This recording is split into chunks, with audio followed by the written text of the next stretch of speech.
दोस्तों स्वागत है आपका अपना चैनल टीचिंग करियर सेंटर में।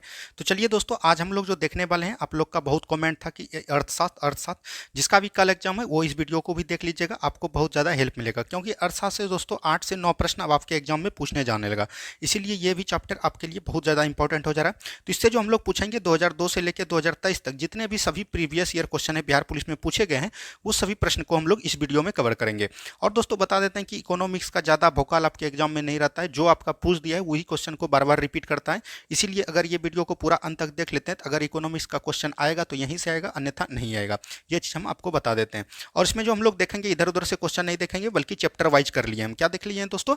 चैप्टर वाइज कर लिए, और पूरा इसी में जो है इकोनॉमिक्स को हम लोग खत्म कर रहे होंगे। और इसका पीडीएफ विद आंसर आप लोग बोल रहे हैं, तो आंसर भी पीडीएफ में दे दिया जाता है दोस्तों।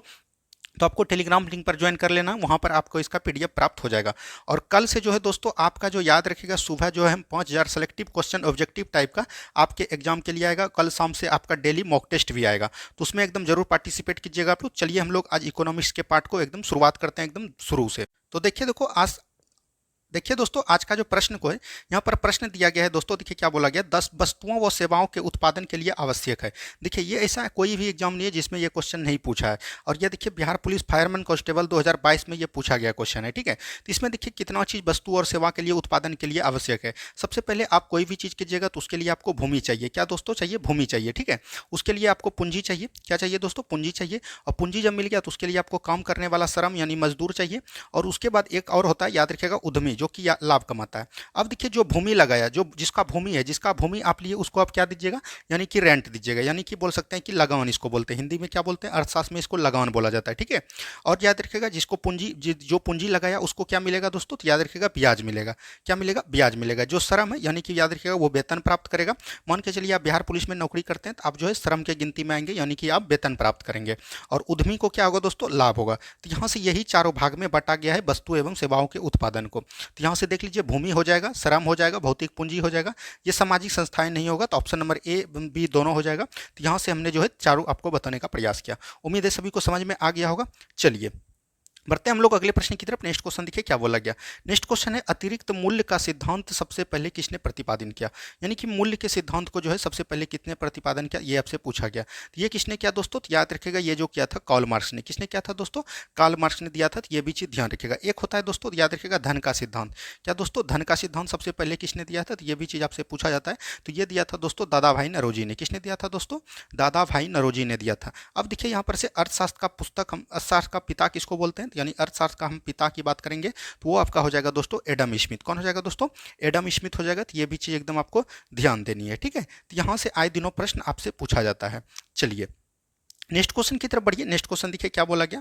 नेक्स्ट क्वेश्चन है, किस अर्थशास्त्री के अनुसार अर्थशास्त्र मनुष्य के भौतिक कल्याण का अध्ययन है? यानी कि मानव कल्याण या भौतिक कल्याण बोल सकते हैं। ये किसके द्वारा है? मार्शल के द्वारा। तो यहाँ से याद रखेगा मानव कल्याण आपको पूछेगा, ना कि भौतिक कल्याण। मानव कल्याण ही भौतिक कल्याण है। तो मौ से मानव, मौ से मार्शल। तो ये चीज एकदम आपको ध्यान देनी है, ठीक है। चलिए बढ़ते हैं हम लोग। बहुत सारा प्रश्न है तो आपको टोटल प्रश्न में आपका क्लियर हो जाएगा।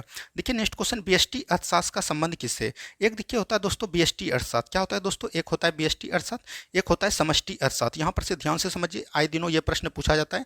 और ये देखिए बिहार पुलिस कांस्टेबल 2020 में पूछा गया। बीएसटी अर्थशास्त्र हम किसको कहते हैं और समष्टि अर्थशास्त्र किसको कहते हैं?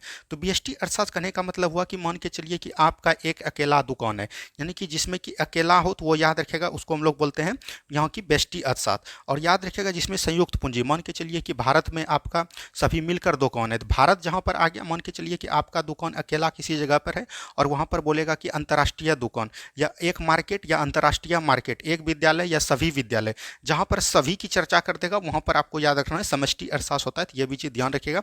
और जहां का एक व्यक्ति का बोध हो उसको हम लोग बोलते हैं अकेला। ये चीज ध्यान रखिएगा।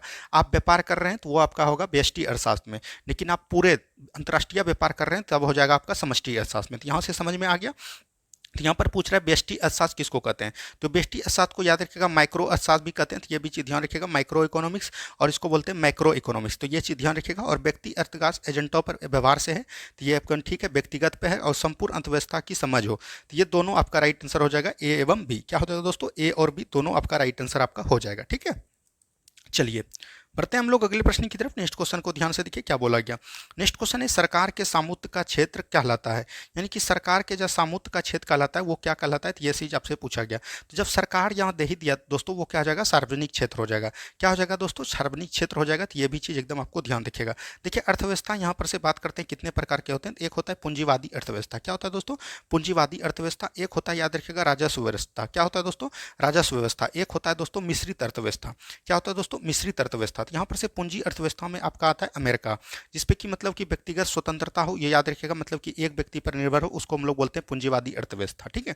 और राजस्व व्यवस्था याद रखिएगा, इसमें रूस आता है, यानी कि राजस्व के साथ साथ इसमें जो समाजवादी एवं साम्यवादी दोनों हो।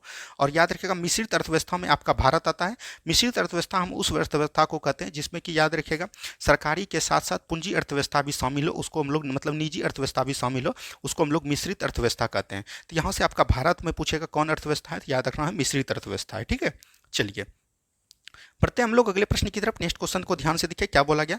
नेक्स्ट क्वेश्चन यहाँ पर है श्वेत क्रांति। श्वेत क्रांति निम्नलिखित में से किससे अधिक उत्पादन से संबंधित है। देखिए श्वेत क्रांति जो है, याद रखिएगा, इसको हम लोग जानते हैं ऑपरेशन फ्लड के नाम से। किसको जानते हैं दोस्तों, याद रखिएगा ऑपरेशन फ्लड के नाम से जानते हैं। तो ये भी चीज एकदम आपको कई बार एग्जाम में पूछा गया है। और याद रखिएगा इसको जो लाया गया था वो बर्गिज कुरियन के द्वारा। किसके द्वारा दोस्तों, बर्गिज कुरियन के द्वारा लाया गया था। तो ये भी चीज ध्यान रखिएगा। अगर पूछेगा कि श्वेत क्रांति का जनक भी कौन है, तो बर्गिज कुरियन हो जाएगा। और याद रखिएगा ये जो है दूध के लिए बहुत ज़्यादा अवेलेबल होते हैं। तो ये भी चीज ध्यान रखिएगा। श्वेत क्रांति से संबंधित कौन है, तो दूध है। यहाँ से यही सभी समझ में आ गया। चलिए बढ़ते हैं हम लोग अगले प्रश्न की तरफ। नेक्स्ट क्वेश्चन को ध्यान से देखिए क्या बोला गया। नेक्स्ट क्वेश्चन है तृतीयक क्षेत्र में सम्मिलित गतिविधि नहीं है, यानी कि तृतीयक क्षेत्र। यहाँ पर से समझ लीजिए कि प्राथमिक क्षेत्र और द्वितीयक क्षेत्र और तृतीयक क्षेत्र किसको कहते हैं। देखिए एक होता है प्राथमिक क्षेत्र। प्राथमिक क्षेत्र में देखिए दोस्तों क्या पूछा गया, और यह क्वेश्चन देखिए मद्य निषेध में 2022 में पूछा गया। इसीलिए ये सब क्वेश्चन हम जो करवा रहे हैं, इसी क्वेश्चन को देख के जाइए। ज़्यादा इकोनॉमिक्स का भौकाल नहीं करना, ये पढ़ना वो पढ़ना है। अब आपको सिर्फ जो पढ़ा रहे हैं वो पढ़िए, एकदम ऑब्जेक्टिव टाइप। जितना क्वेश्चन आप कर पाते हैं वही आपको एग्जाम में ज़्यादा फायदा पहुंचाएगा। तो देखिए प्राथमिक क्षेत्र हम उस क्षेत्र को कहते हैं जिसमें याद रखिएगा कृषि पशुपालन होता है। क्या होता है दोस्तों, कृषि एवं पशुपालन होता है। इसको हम लोग बोलते हैं प्राथमिक क्षेत्र। और बात करें हम लोग द्वितीयक क्षेत्र। द्वितीयक क्षेत्र में दोस्तों क्या आता है, याद रखिएगा उद्योग। क्या आता है दोस्तों, उद्योग आता है। तो ये भी चीज ध्यान रखिएगा, जितना भी औद्योगिक काम है तो ये याद रखिएगा द्वितीयक क्षेत्र में। तृतीयक क्षेत्र में क्या आता है दोस्तों, तो याद रखिएगा सेवाएं।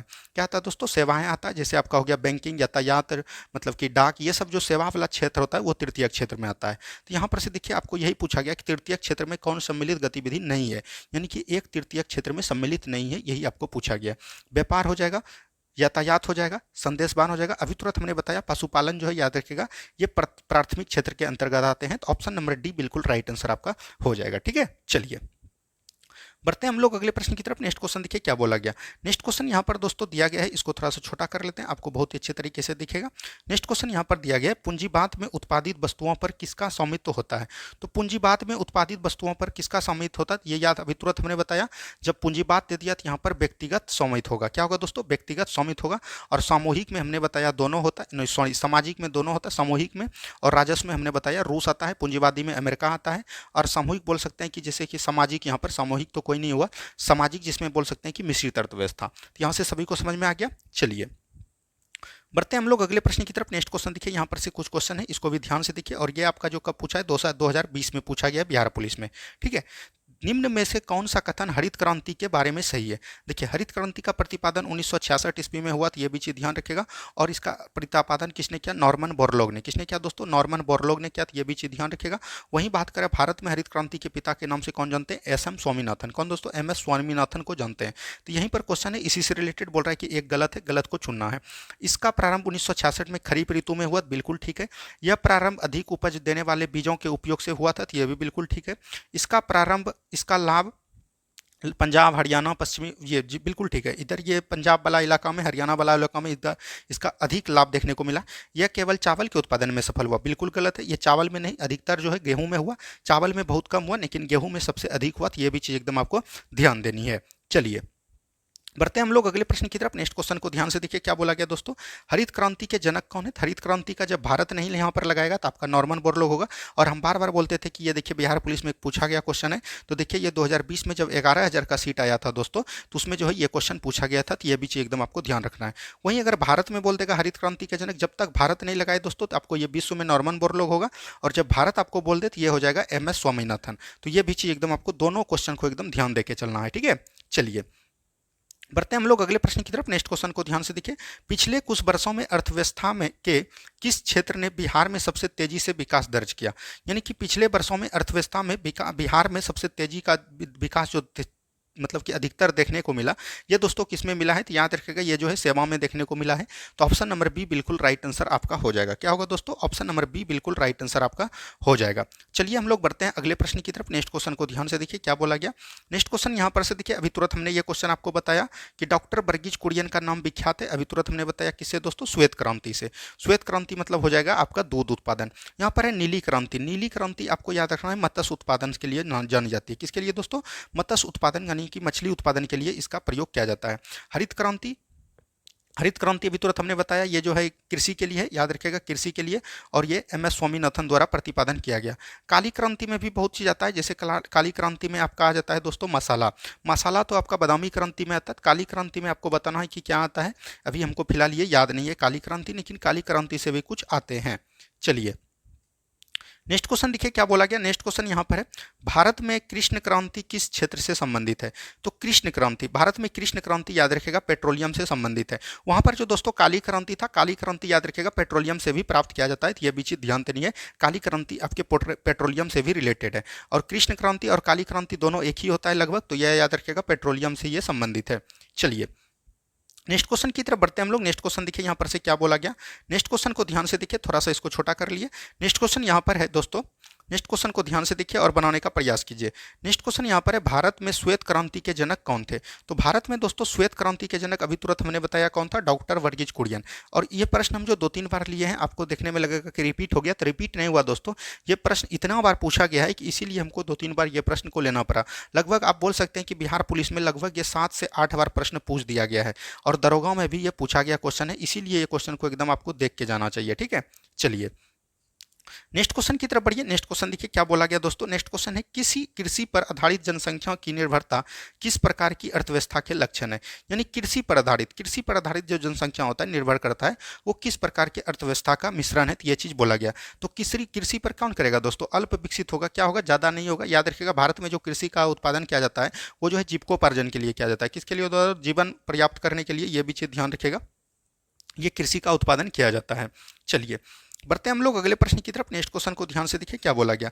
नेक्स्ट क्वेश्चन है, राष्ट्रीय आय का मतलब क्या होता है? देखिए राष्ट्रीय आय, जब भी आपको कभी आए कि राष्ट्रीय आय क्या होता है, इसको कैसे निकाला जाता है, तो आपको ये ध्यान देना है प्रति व्यक्ति आय जब निकालना होता है दोस्तों, तो याद रखिएगा प्रति व्यक्ति आय क्या होता है दोस्तों? प्रति व्यक्ति आय।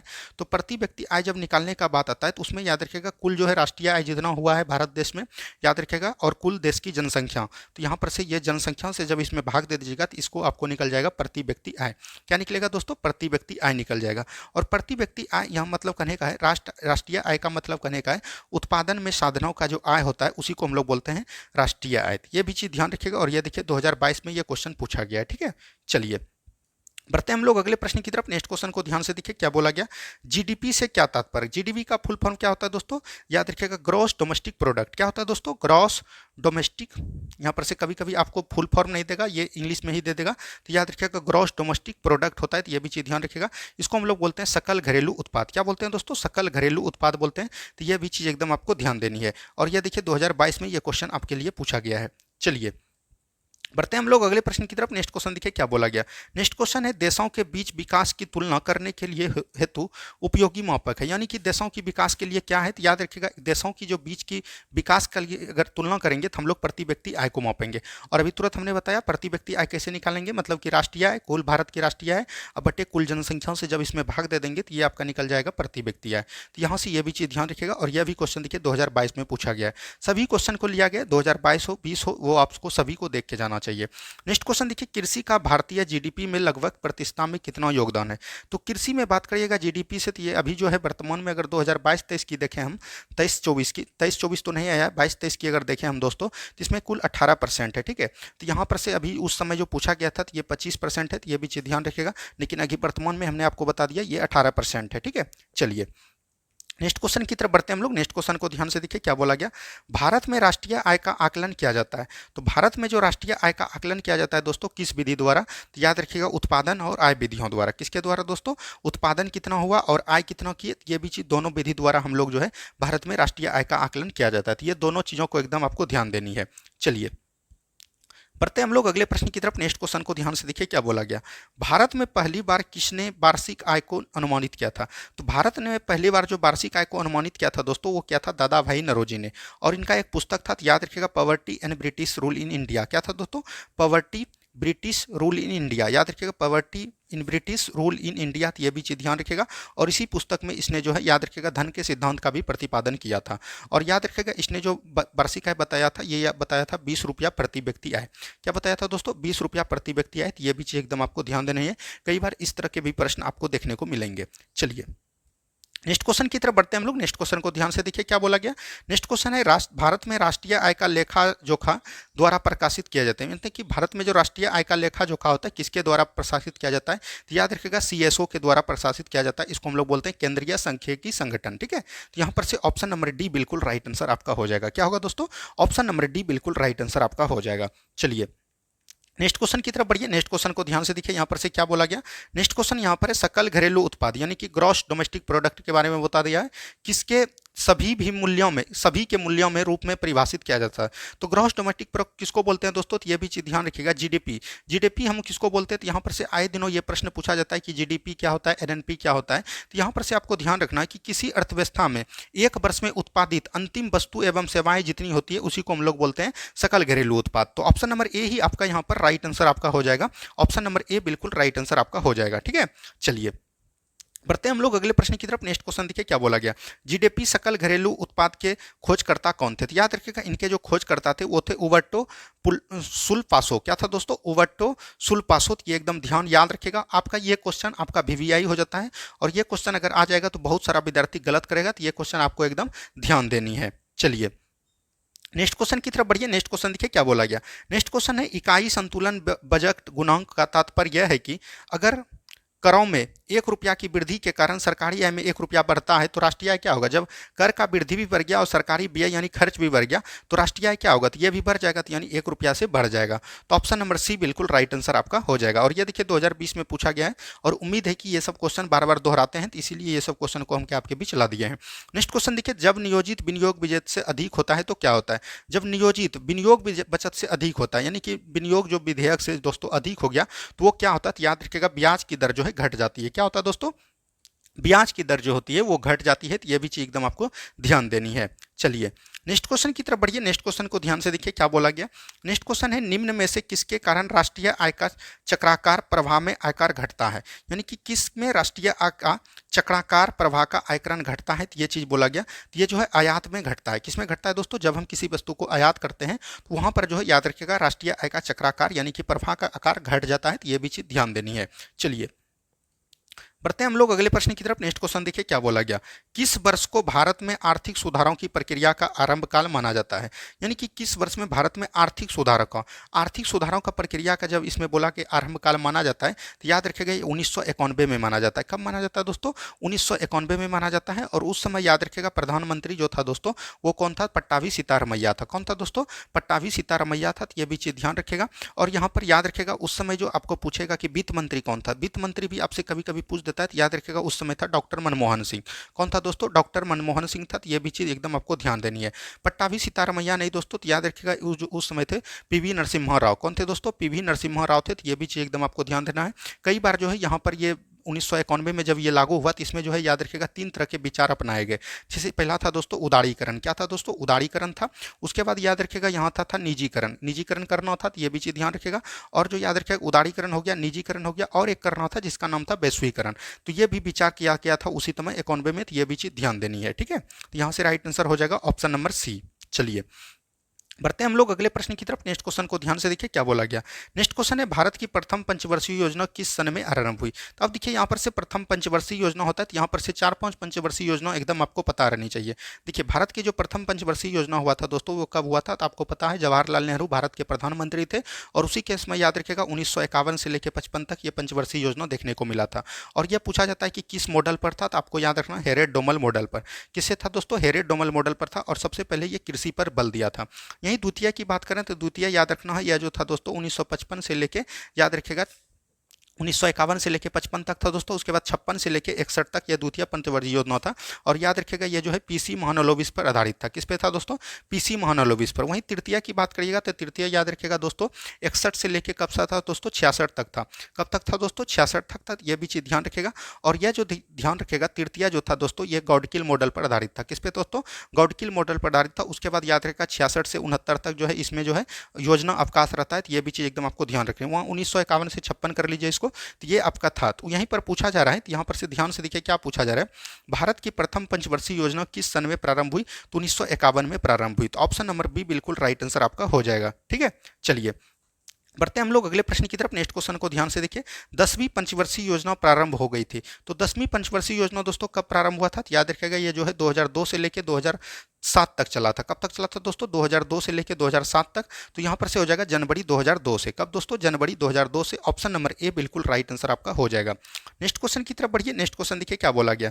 नेक्स्ट क्वेश्चन है पंचवर्षीय योजना को स्वीकृति देने वाला सर्वोच्च निकाय कौन होता है? तो पंचवर्षीय योजना को जो स्वीकृति दिया था वो याद रखिएगा राष्ट्रीय विकास परिषद दिया था।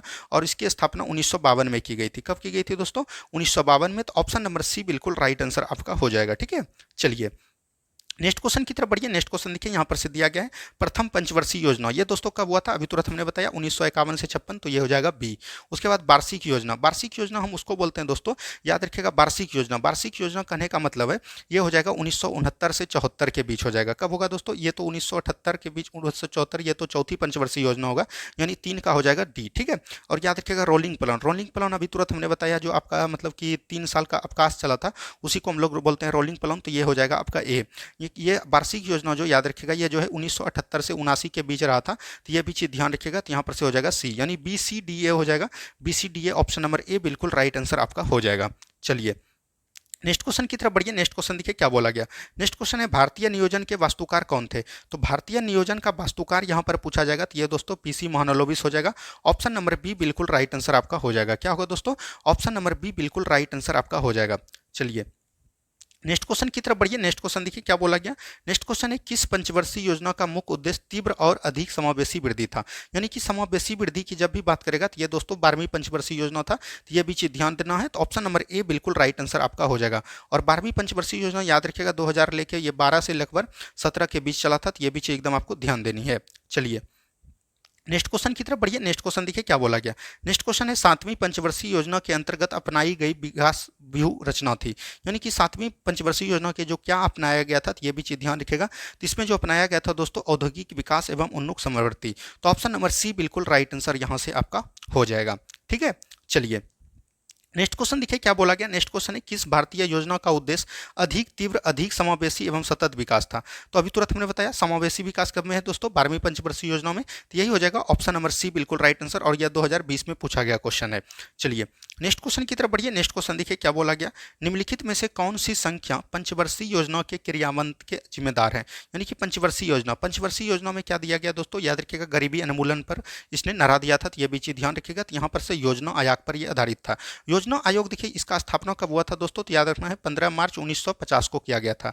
और इसके अध्यक्ष कौन होते हैं? प्रधानमंत्री। लेकिन याद रखिएगा वर्तमान में 2015 इसका जो 1 जनवरी 2015 में इसका नाम चेंज करके क्या कर दिया दोस्तों? नीति आयोग कर दिया। क्या कर दिया दोस्तों? नीति आयोग कर दिया। तो ये भी चीज एकदम आपको ध्यान देनी है। चलिए बढ़ते हैं हम लोग अगले प्रश्न की तरफ। नेक्स्ट क्वेश्चन को ध्यान से देखिए क्या बोला गया। भारत सरकार की तरफ से करेंसी नोट कौन सी एजेंसी जारी करता है? देखिए करेंसी नोट की जब भी बात करेगा तो ये भारतीय रिजर्व बैंक जारी करता है। अब देखिए आए दिनों आपके एग्जाम में रिजर्व बैंक से क्वेश्चन पूछा जाता है। तो रिजर्व बैंक के बारे में पूरा जानकारी आपको रहनी चाहिए। जहां से दोस्तों क्वेश्चन पूछा जाता है उस क्वेश्चन को एकदम पूरी अच्छे तरीके से देखिए। आरबीआई इसका फुल फॉर्म क्या होता है? Reserve bank of India. देखिए आरबीआई का स्थापना कब हुआ था दोस्तों? तो याद रखना है इसका हुआ था 1 जनवरी 1935 सॉरी 1 अप्रैल 1935 को हुआ था। तो ये भी चीज़ एकदम आपको ध्यान देनी है। और याद रखिएगा इसका जो राष्ट्रीयकरण हुआ था तो ये हुआ था 1 जनवरी 1949 को। कब हुआ था दोस्तों? 1 जनवरी 1949 को। जब आरबीआई का स्थापना हुआ था उस समय इसका जो है याद रखिएगा गवर्नर पूछा जाता है। तो याद रखिएगा उस समय इसका गवर्नर था दोस्तों ऑस्बर्न स्मिथ। कौन था दोस्तों? ऑस्बर्न स्मिथ था। तो ये भी चीज़ एकदम आपको ध्यान देनी है। वहीं अगर आपको पूछ दिया कि इसका प्रथम भारतीय गवर्नर जनरल कौन था, भारतीय गवर्नर कौन था, तो याद रखेगा ये था सीडी देशमुख। कौन था दोस्तों? सीडी देशमुख था। तो ये भी चीज एकदम आपको ध्यान देनी है। ठीक है, तो यहाँ से आए दिनों इस तरह के प्रश्न आपको पूछे जाते हैं। तो यहाँ पर से ध्यान रखिएगा। लेकिन याद रखिएगा इसका जो 25वां गवर्नर अभी वर्तमान में है तो वो भी चीज ध्यान रखिएगा। कौन है दोस्तों? शक्तिकांत दास है। कौन है दोस्तों? शक्तिकांत दास है। तो यहाँ से आपको ये चीज एकदम यहाँ से इतना चीज़ आपको आरबीआई के बारे में पता होनी चाहिए, ठीक है। और याद रखिएगा आरबीआई का जो स्थापना हुआ था किस कमीशन पे पूछ देता है, तो याद रखिएगा यंग हिल्टन कमीशन पे। किस पे दोस्तों? यंग हिल्टन कमीशन पे हुआ था। तो ये भी चीज़ एकदम आपको ध्यान देनी है। चलिए अब देखिए यहाँ पर से यही क्वेश्चन पूछा गया, ये क्वेश्चन तो आपका हो गया। अब हम लोग बढ़ते हैं अगले प्रश्न की तरफ। नेक्स्ट क्वेश्चन देखिए, भारत में ऋण और औपचारिक स्रोतों की कार्यप्रणाली का प्रक्षेपण कौन करता है? तो याद रखिएगा ये करता है भारतीय रिजर्व बैंक। कौन करता है दोस्तों? भारतीय रिजर्व बैंक। और देखिए ये लेटेस्ट एग्जाम में पूछा गया है 2022 में। यही सब क्वेश्चन बार बार पूछे जाते हैं, इसीलिए ये सब क्वेश्चन को एकदम आराम से देख के जाइए आप। नेक्स्ट क्वेश्चन देखिए, स्वयं सहायता समूह में ऋण संबंधी अधिकांश निर्णय लिए जाते हैं। यानी कि सहायता समूह में जो ऋण संबंधी निर्णय लिए जाते हैं, तो याद रखिएगा सहायता समूह बनाता है कि मान के चलिए कि 10 आदमी मिल गए और याद रखिएगा अपनी देख रेख के लिए कुछ पैसा जमा करके बार बार इसको अति करते हैं। तो यही होता है सदस्यों के द्वारा, ये सदस्यों के द्वारा ही होता है। ऑप्शन नंबर बी बिल्कुल राइट आंसर आपका हो जाएगा, ठीक है। चलिए नेक्स्ट क्वेश्चन देखिए क्या बोला गया। नेक्स्ट क्वेश्चन है आईएफएससी कोड कितने अंक का होता है? देखिए आईएफएससी कोड याद रखिएगा ये बैंकिंग क्षेत्र में होता है दोस्तों। जैसे आपका मान के चलिए एसबीआई है या एचडीएफसी बैंक है, तो याद रखिएगा एचडीएफसी होगा, ठीक है। उसके बाद एक जीरो होता है, उसके बाद याद रखिएगा 6 डिजिट होता है, 1 2 3 4 5 6। तो यहाँ पर से बोल सकते हैं कि 4 डिजिट इधर हो गया और 5 6 डिजिट इधर हो गया, यानी 5 और 6 कितना हो गया दोस्तों? 11 हो गया। तो यहाँ पर से कुल 11 संख्या होती है, तो ये भी चीज़ ध्यान रखिएगा। और ये 2021 में पूछा गया है बिहार पुलिस कांस्टेबल में। तो इस तरह से ये भी प्रश्न पूछा जाता है, आपको देख लेना है कि पैन कार्ड का नंबर कितना होता है, वोटर कार्ड का नंबर कितना होता है, आधार कार्ड का नंबर कितना होता है। ये सब चीज़ एकदम आपको एक बार देख के जाना चाहिए, तभी आपके एग्जाम में बेहतर 2-3 स्कोर नंबर आप ऐसे ही अवेलेबल कर लीजिएगा।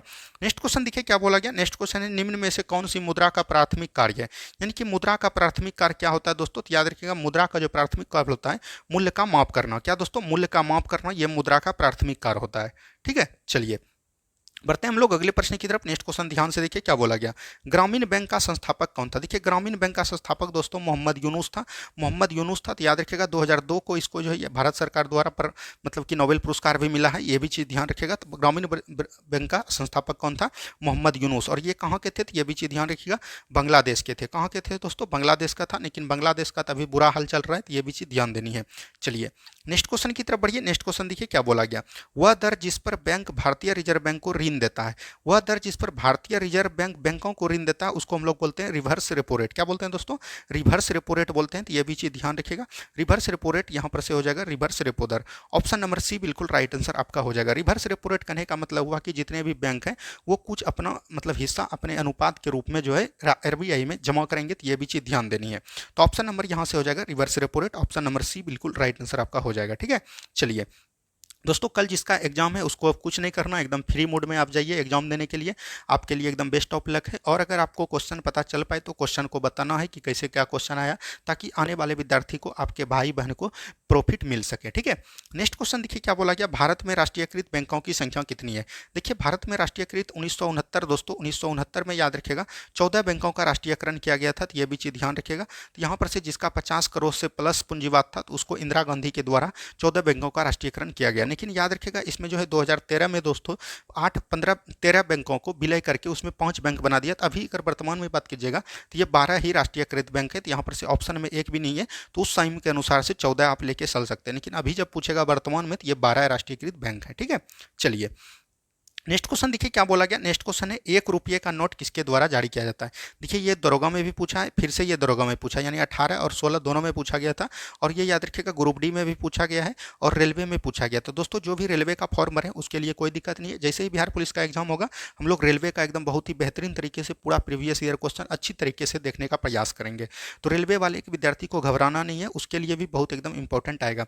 और इसमें जितने भी विद्यार्थी देख रहे हैं उसमें बोलना है कि आपने यूपी पुलिस का फॉर्म किसने किसने भरा है। अगर यूपी पुलिस में आप सबने किसी का फॉर्म आया होगा तो उसके लिए भी हम मैराथन ला देंगे, क्योंकि उसका भी दोस्तों 23 अगस्त से एग्जाम स्टार्ट है।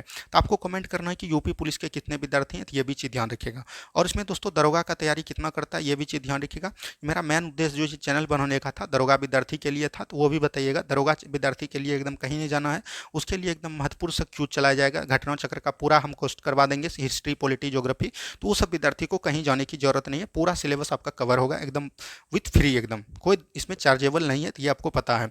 तो जो इसमें यूपी पुलिस का फॉर्म भरेंगे वो आपको कमेंट करना है कि हाँ हम यूपी पुलिस का फॉर्म भरे हैं, ठीक है। चलिए अब देखिए 1 रुपये का नोट जो जारी करता है दोस्तों, ये करता है कौन दोस्तों, आपको याद रखना है, ये भारत सरकार के वित्त मंत्री करते हैं। कौन करते हैं दोस्तों, भारत सरकार के वित्त मंत्रालय द्वारा जाता है।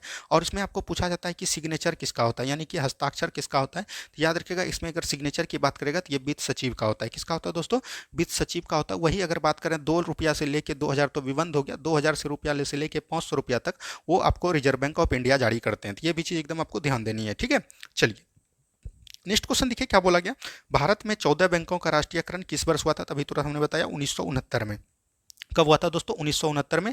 और ये देखिए दरोगा में 2016 में पूछा था, और ये 2020 में जो है बिहार पुलिस में पूछ दिया गया है। चलिए नेक्स्ट क्वेश्चन की तरफ बढ़िए। नेक्स्ट क्वेश्चन को ध्यान से देखिए क्या बोला गया। भारत ने दार्शनिक मुद्रा प्रणाली किस वर्ष शुरू की गई थी। तो दार्शनिक मुद्रा प्रणाली जो है याद रखिएगा 1957 में शुरू की। कब की दोस्तों, 1957 में शुरू किया। तो ये भी चीज़ एकदम आपको ध्यान देनी है। चलिए नेक्स्ट क्वेश्चन की तरफ बढ़िए। नेक्स्ट क्वेश्चन देखिए क्या बोला गया।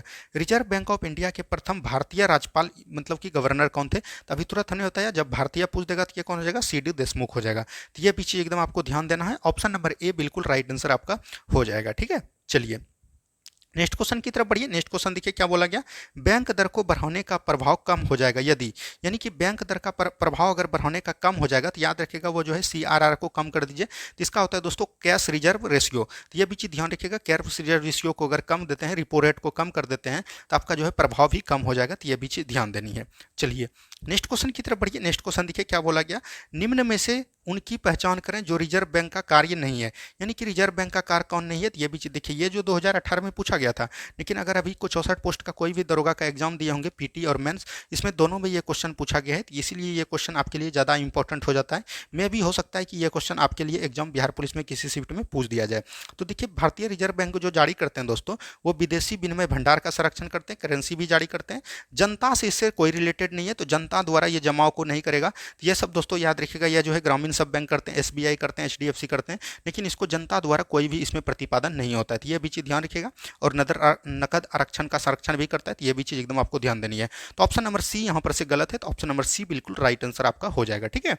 चलिए बढ़ते हैं हम लोग अगले प्रश्न की तरफ। नेक्स्ट क्वेश्चन देखिए क्या बोला गया। सिडबी, सिडबी का पूरा नाम क्या है दोस्तों, small industry development bank of India. काफी बार हमने बताया है। और याद रखिएगा ये जो है लघु उद्योग के लिए ये जो है ऋण अवेलेबल करवाते हैं। तो ये भी चीज़ ध्यान रखिएगा। और इसका स्थापना कब हुआ था दोस्तों, 1990 में ईस्वी में इसका स्थापना हुआ था। और इसका मुख्यालय कभी कभी पूछ देता है, तो यह भी चीज़ ध्यान रखिएगा, इसका मुख्यालय जो है यूपी के लखनऊ में है। कहाँ पर है दोस्तों, यूपी के लखनऊ में है। ये कई बार एग्जाम में पूछा गया है। तो ये भी चीज़ एकदम आपको ध्यान देनी है। चलिए बढ़ते हैं हम लोग अगले प्रश्न की तरफ। नेक्स्ट क्वेश्चन देखिए क्या बोला गया।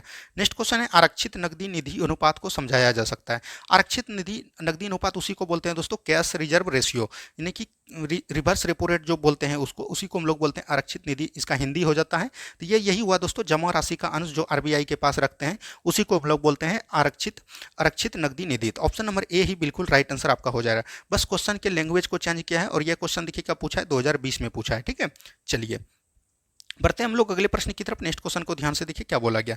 नेक्स्ट क्वेश्चन है उपभोक्ता मूल्य सूचकांक किस वर्ष शुरू किया गया। तो उपभोक्ता मूल्य सूचकांक दोस्तों याद रखिएगा ये जो है 2012 में शुरू किया गया था। तो ये भी चीज़ एकदम आपको ध्यान देनी, ऐसे सब फैक्ट ही आपके एग्जाम में पूछे जाते हैं। तो ऑप्शन नंबर सी बिल्कुल राइट आंसर हो जाएगा, फरवरी 2012 में, ठीक है।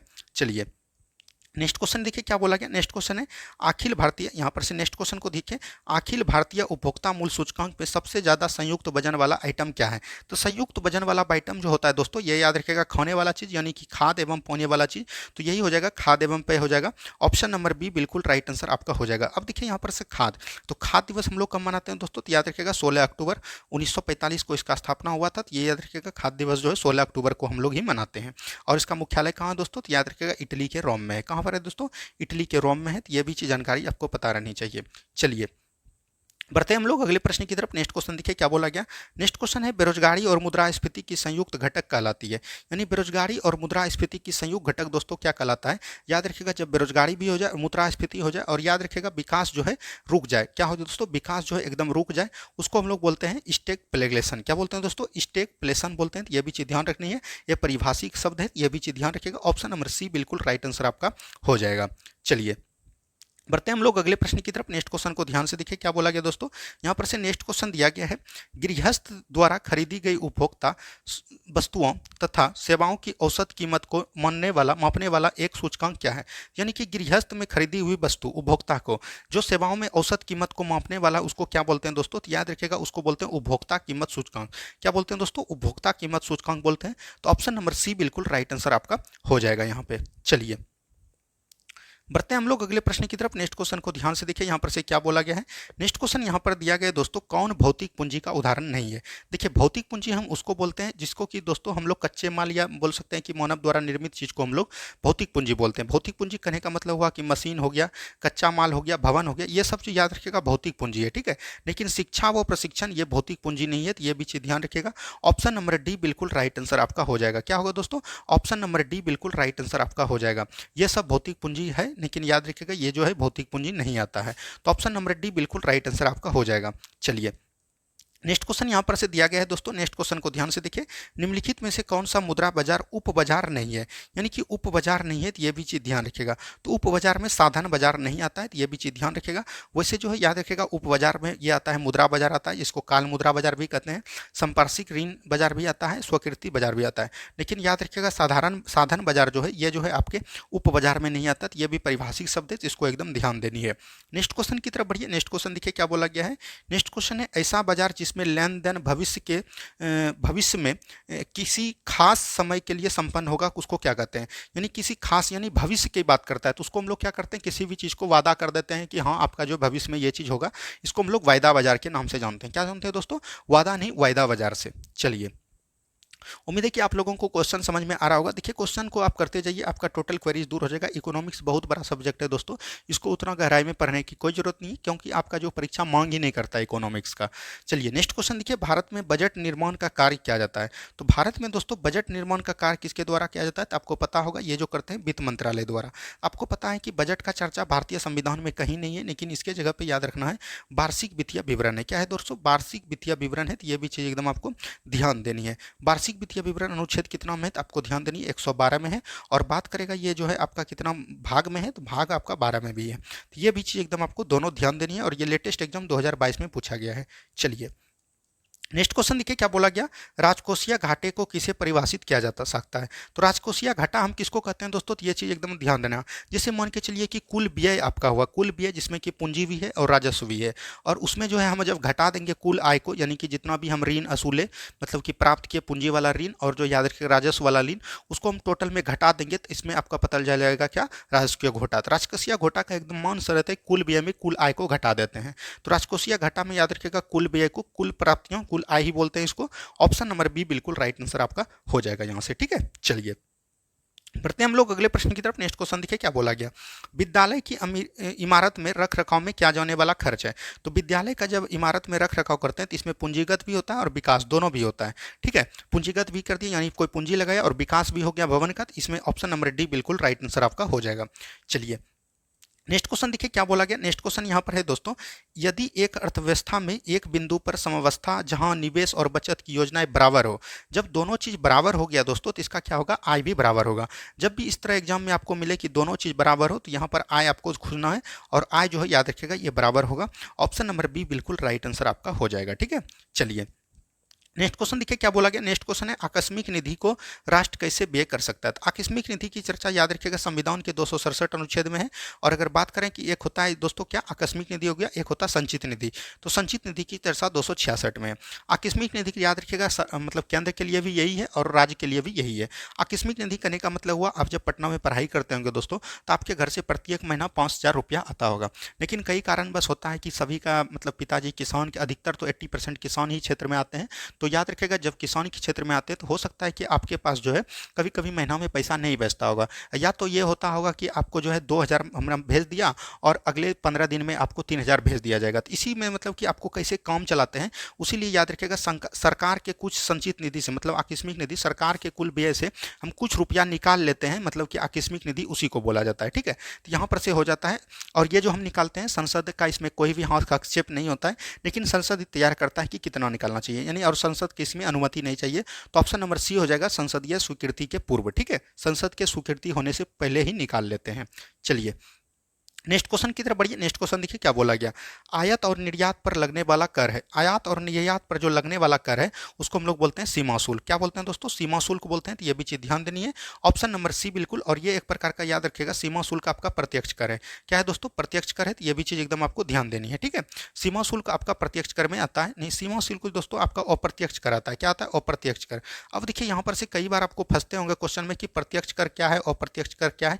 आके आने दीजिए प्रश्न, वहां हम आपको क्लियर कर देंगे कि प्रत्यक्ष अप्रत्यक्ष किसको कहते हैं। देखिए भारत सरकार सबसे ज्यादा राजस्व एकत्रित करते हैं, ये आयकर से करते हैं। किससे करते हैं दोस्तों? आयकर से करते हैं। तो ये भी चीज ध्यान देनी है आपको। चलिए नेक्स्ट क्वेश्चन देखिए क्या बोला गया। नेक्स्ट क्वेश्चन देखिए यहाँ पर से आपको पता चलना आ जाएगा कि निम्न में से कौन सा प्रत्यक्ष कर का उदाहरण नहीं है। अब देखिए प्रत्यक्ष कर किसको कहते हैं, अप्रत्यक्ष कर किसको कहते हैं, तो यहाँ पर से एकदम ध्यान देनी है। देखिए प्रत्यक्ष कर कहने का मतलब हुआ कि मान के चलिए हम कोई व्यापार कर रहे हैं और व्यापार पे जब भी जीएसटी आया, मतलब गुड्स एंड सर्विस टैक्स उसको बोलते हैं हम लोग। यान करिए व्यापार कर रहे हैं दोस्तों, और व्यापार पर याद रखिएगा यानी कि जीएसटी जो लगा गया तो वो जीएसटी हम ही इसको ऋण देंगे। याद रखिएगा जीएसटी जितना लगेगा वो हम ही इसको शामिल करेंगे। लेकिन याद रखिएगा अप्रत्यक्ष कर किसको, इसको हम लोग बोलेंगे प्रत्यक्ष कर। प्रत्यक्ष कर का एग्जांपल यही होता है कि याद रखिएगा जब हम कोई भी चीज़ कर रहे हैं और जीएसटी हमको खुद से भरना होता है उसको हम लोग बोलते हैं प्रत्यक्ष कर। अप्रत्यक्ष कर किसको बोलते हैं दोस्तों? अप्रत्यक्ष कर हम उसको बोलते हैं, मान के चलिए कि आपके ऊपर जीएसटी दिया और आप किसी दूसरे ऊपर फेंक दिए, तो मतलब कि आप अपना रहे और आपका जो जीएसटी भरेगा वो कोई दूसरा भरेगा, उसको बोलते हैं अप्रत्यक्ष कर। प्रत्यक्ष कर के कई उदाहरण हैं, तो यहाँ पर से आपको जानना चाहिए, जैसे आयकर हो गया, निगम कर हो गया, संपत्ति कर हो गया, ये सब आपका प्रत्यक्ष कर है। यहीं अप्रत्यक्ष कर की बात करें तो इसमें भी बहुत सारा आता है। अप्रत्यक्ष कर ऐसे होता है जैसे मान के चलिए कि केंद्रीय उत्पादन शुल्क हो गया, सीमा शुल्क हो गया, बिक्री कर हो गया, सेवा कर हो गया, ये सब याद रखिएगा अप्रत्यक्ष कर के उदाहरण है। तो यहाँ भी तुरंत हमने बताया संपत्ति कर। देखिए संपत्ति कर जो है ये अप्रत्यक्ष कर के उदाहरण नहीं है। क्या नहीं है दोस्तों? संपत्ति कर जो है प्रत्यक्ष कर के उदाहरण है। तो यहाँ पर से हो जाएगा ऑप्शन नंबर सी बिल्कुल राइट आंसर हो जाएगा। यहाँ पर से देखिए ये बोला गया है कि निम्नलिखित में से कौन प्रत्यक्ष कर का उदाहरण नहीं है। प्रत्यक्ष कर का उदाहरण नहीं है। संपत्ति कर तो प्रत्यक्ष कर है, व्यवसाय कर, व्यवसाय कर भी प्रत्यक्ष कर है, आयकर, आयकर भी है दोस्तों। वस्तु एवं सेवाओं पर जो कर लगता है ये आपका होता है, ये अप्रत्यक्ष कर है। तो ऑप्शन नंबर सी डी बिल्कुल राइट आंसर होगा, ना कि ए होगा। चलिए बढ़ते हम लोग अगले प्रश्न की तरफ। नेक्स्ट क्वेश्चन देखिए क्या बोला गया। फिर से बनाइए, निम्न में से कौन अप्रत्यक्ष कर नहीं है, यानी कि अप्रत्यक्ष कर नहीं है। तो अभी तुरंत हमने बताया निगम कर क्या है दोस्तों? प्रत्यक्ष कर है। तो यही हो जाएगा ऑप्शन नंबर सी बिल्कुल राइट आंसर आपका हो जाएगा, ठीक है। चलिए नेक्स्ट क्वेश्चन देखिए क्या बोला गया। स्थानीय निकाय अपने लिए राजस्व इकट्ठा करती है। तो स्थानीय निकाय जो अपने लिए राजस्व इकट्ठा करती है दोस्तों, यह गृह कार्य के लिए करती है। किसके लिए करता है दोस्तों? गृह कार्य के लिए करता है। तो ये एकदम याद रखनी है आपको। चलिए बढ़ते हैं हम लोग अगले प्रश्न की तरफ। नेक्स्ट क्वेश्चन को ध्यान से देखिए क्या बोला गया। 2011 जनगणना के आधार पर भारत पर सर्वाधिक जनसंख्या वाला द्वितीय शहर कौन है। अब देखिए जनगणना से आपका प्रश्न आता है, ये आपका चैप्टर है इकोनॉमिक्स में। तो जनगणना बोलते हैं दोस्तों संघ सूची का विषय। किसका है दोस्तों? जनगणना जो है संघ सूची का। यहीं पर आएगा जनसंख्या। क्या आएगा दोस्तों? जनसंख्या। याद रखिएगा ये संवर्ती सूची का विषय। किसका है? संवर्ती सूची का विषय। ये दोनों चीज एकदम आपको ध्यान देनी है। यही बात करते हैं दोस्तों जनगणना। जनगणना सबसे पहले 1872 में जो है लॉर्ड मेयो के द्वारा लागू हुआ, लेकिन याद रखिएगा 1881 ईस्वी में दशकीय या नियोजित जनगणना बोल सकते हैं कि रिपन के द्वारा प्रभावित हुआ। तो ये दोनों कथन आपको एकदम ध्यान रहनी चाहिए। और यहाँ पर बोला कि 2011 के जनगणना से अनुसार भारत का सर्वाधिक जनसंख्या वाला द्वितीय शहर की बात करेगा तो यहाँ पर से हो जाएगा दिल्ली। क्या होगा दोस्तों? दिल्ली हो जाएगा। यहीं अगर प्रथम शहर की बात करेगा तो ये मुंबई हो जाएगा। और कोलकाता लगभग तीसरे नंबर पर आता है। तो ये भी चीज एकदम आपको ध्यान देनी है। चलिए बढ़ते हैं हम लोग अगले प्रश्न की तरफ। नेक्स्ट क्वेश्चन को ध्यान से देखिए क्या बोला गया दोस्तों। नेक्स्ट क्वेश्चन यहाँ पर है, प्रति 1000 पुरुषों पर महिलाओं की संख्या कहलाती है। यानी 1000 पुरुष पर जितना भी महिला होगा उसको हम लोग बोलते हैं लिंगानुपात। क्या बोलते हैं दोस्तों? लिंगानुपात। अगर भारत राज्य की बात करिएगा औसत लिंगानुपात कितना है तो 943 है। ये भी चीज़ ध्यान रखिएगा। लेकिन सबसे अधिक की बात करिएगा तो सबसे अधिक दोस्तों लिंगानुपात कहाँ पर है? ये याद रखना है, केरल में है। केरल में है दोस्तों 1084 है। ये भी चीज़ ध्यान रखिएगा 1084। और वहीं सबसे कम की बात करिएगा तो सबसे कम आपका कहाँ हो जाएगा? हरियाणा में। सबसे कम हरियाणा हो लगभग 880 के करीब ही है। तो ये भी चीज़ एकदम आपको ध्यान देनी है। चलिए बढ़ते हैं हम लोग अगले प्रश्न की तरफ। नेक्स्ट क्वेश्चन को ध्यान से देखिए। 2011 के जनगणना के अनुसार भारत में साक्षरता दर लगभग कितनी है। तो भारत में अगर साक्षरता दर की बात करिएगा तो ये लगभग 73% होता है दोस्तों। 73% है। और सबसे साक्षरता दर याद रखिएगा, अगर उच्चतम की बात करिएगा तो ये केरल में ही है दोस्तों। और सबसे कम अगर साक्षरता बोलिएगा, न्यूनतम साक्षरता, तो ये आपका बिहार राज्य हो जाएगा। क्या होगा दोस्तों? बिहार राज्य। अब यहाँ पर आती है 73%। 73% में याद रखिएगा 80% से ज़्यादा लड़के हैं, मेल बोल सकते हैं कि। और याद रखिएगा 64% यहाँ पर महिला है। तो यहाँ पर से दोनों चीज़ों को एकदम ध्यान रखिएगा। और यह 2022 में पूछा गया क्वेश्चन है आपका। चलिए नेक्स्ट क्वेश्चन की तरफ बढ़िए। नेक्स्ट क्वेश्चन देखिए क्या बोला गया।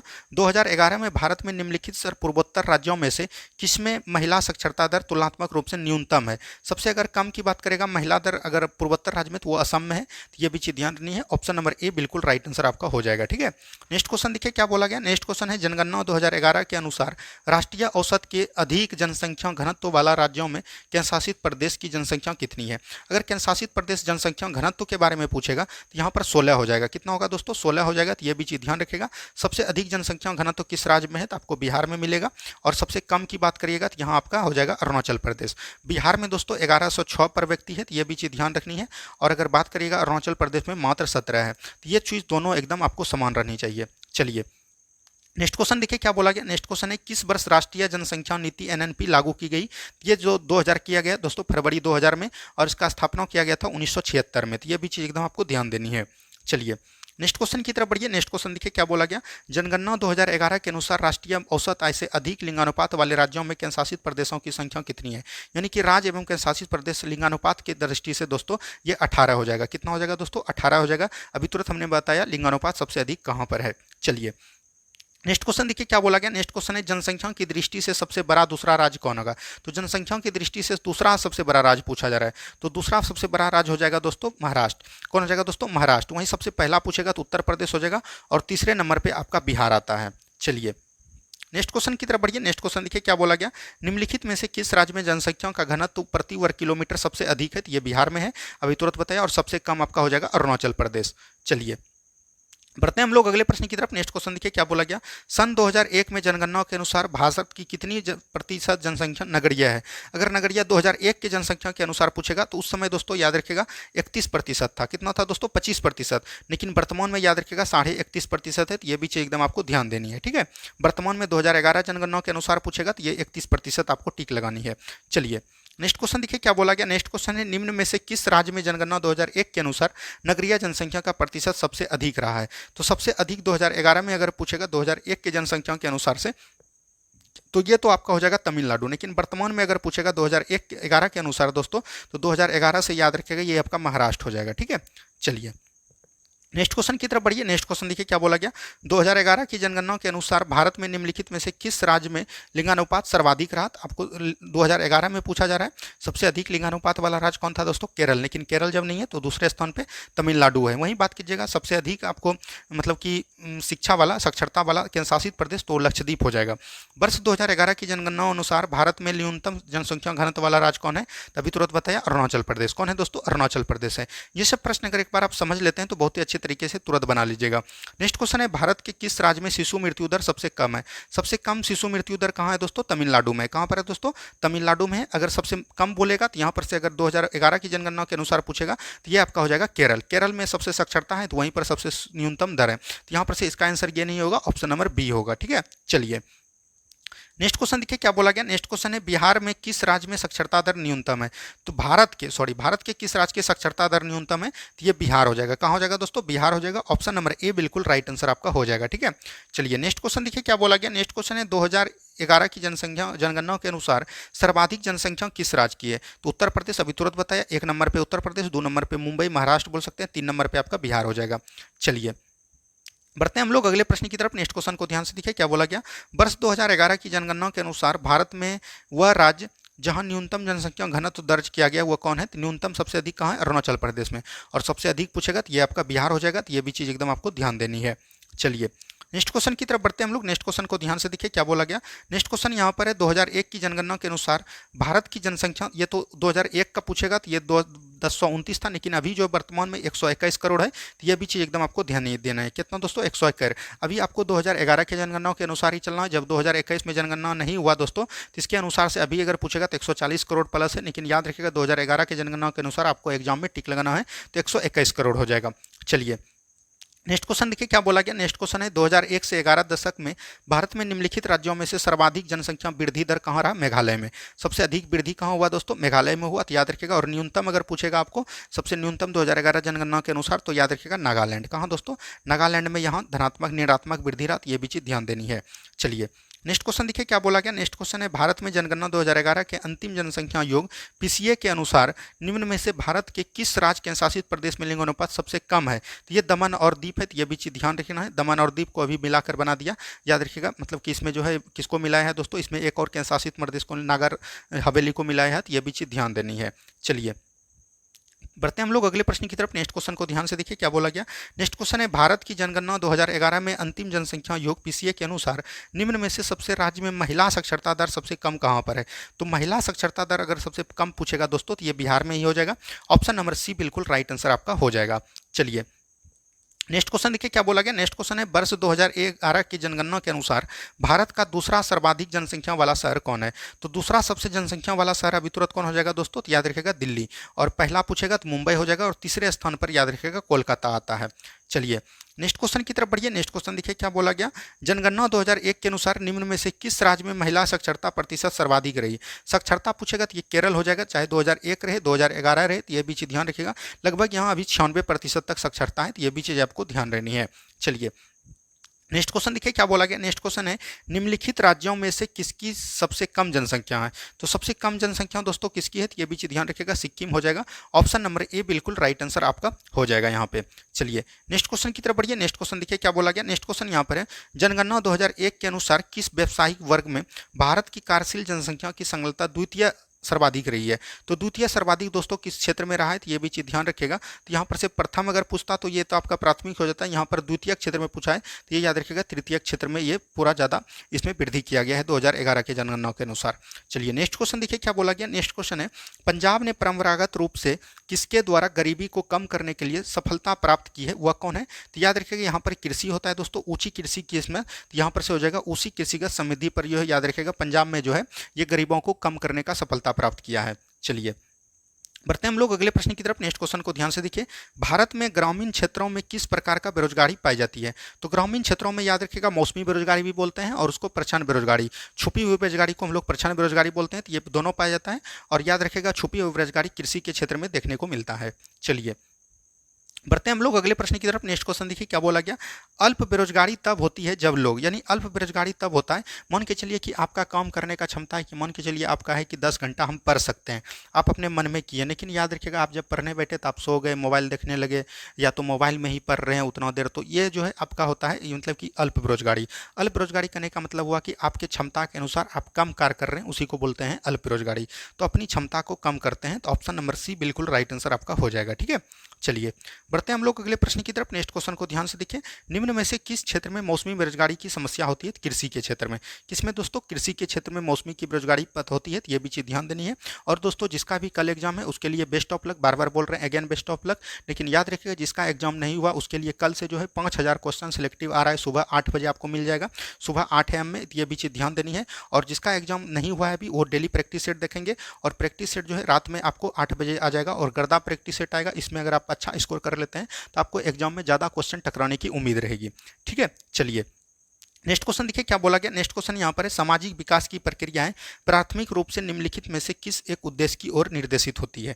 तो सामाजिक विकास में प्रक्रियाएं प्राथमिक रूप से निम्नलिखित में से किस उद्देश्य की ओर निर्देशित होती है। तो याद रखिएगा ये जो होता है दोस्तों गरीबी एवं भुखमरी के निवारण के लिए होती है। तो ऑप्शन नंबर ए बिल्कुल यहाँ पर से राइट आंसर आपका हो जाएगा। ठीक है नेक्स्ट क्वेश्चन देखिए क्या बोला गया। नेक्स्ट क्वेश्चन यहाँ पर है, मुर्गियों एवं अंडों का अत्यधिक उत्पादन होना क्या कहलाता है। देखिए अंडों का उत्पादन के लिए हम लोग रजत क्रांति को जानते हैं, और याद रखिएगा भूरी क्रांति और धूसर क्रांति, ये दोनों के लिए हम लोग उर्वरक क्रांति को जानते हैं। किसको दोस्तों, उर्वरक को लिए जानते हैं। ठीक है और गुलाबी क्रांति में याद रखिएगा झींगा उत्पादन को लिए हम लोग क्या जानते हैं दोस्तों, गुलाबी क्रांति। एक होता है आपको पीली क्रांति, पीली क्रांति याद रखिएगा सरसों उत्पादन यानी तेल का उत्पादन हम लोग पीली क्रांति में करते हैं। तो यहाँ से ये सब चीज़ भी एकदम आपको पता रहनी चाहिए। तो आपको कैसा लगा आज का क्लास, उम्मीद है कि आप लोगों को बहुत ही अच्छा लगा होगा। अगर दोस्तों क्लास आपको अच्छा लगा तो प्लीज़ वीडियो को लाइक कीजिएगा, शेयर कीजिएगा। जो भी चैनल पर नहीं जुड़े हैं प्लीज़ चैनल को सब्सक्राइब कर दीजिएगा। वैसे तो हम बोलते नहीं सब्सक्राइब करने के लिए, लेकिन आप लोग सब्सक्राइब जरूर कर लीजिएगा। और देखिए कल जो है कल आपका आ जाएगा, तो उसके लिए आपको जो है इंपॉर्टेंट रहना है। और कल आपका कैसा एग्जाम गया ये भी आपको कमेंट जरूर करना, अच्छा गया नहीं गया दोनों चीज़ों को आपको बतानी है। ठीक है धन्यवाद, मिलते हैं हम लोग सुबह के आपको सिलेक्टिव क्वेश्चन में। धन्यवाद, जय हिंद जय भारत।